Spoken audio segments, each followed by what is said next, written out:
दरम्यान ठाकरेंच्या शिवसेनेचे आमदार वरुण सरदेसाई, मनसे नेते संदीप देशपांडे आणि यशवंत किल्लेदार यांच्या भेटीसाठी पोहोचलेत। तिन्ही नेत्यांची मनसे कार्यालयामध्ये सध्या बैठक होतीये। बैठकीमध्ये प्रभाग समिती संदर्भात चर्चा होणार असल्याची माहिती सूत्रांनी दिलेली आहे।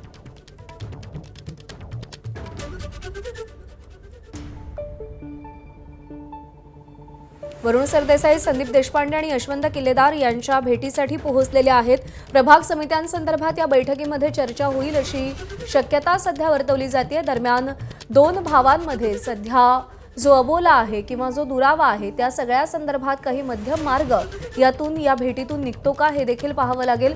सुरुवात झाली स्वीकृत नगरसेवकांच्या मुद्द्यांवरून, कारण का मनसेला एक स्वीकृत नगरसेवक हवा होता, पण ठाकरेंच्या शिवसेनेकडून कोणताही प्रतिसाद दिला गेला नाही आणि त्यानंतर मातोश्रीवरून थेट स्वीकृत नगरसेवकांच्या नावांची घोषणा करण्यात आली, ज्यामध्ये मनसेला एकही नगरसेवक देण्यात आला नाही आणि आता प्रभाग समित्यांसाठी मनसे तटस्थ राहणार असल्याची भूमिका आहे अशी चर्चा होत असताना आता वरुण सरदेसाई हे भेटीसाठी पोहोचलेले आहेत।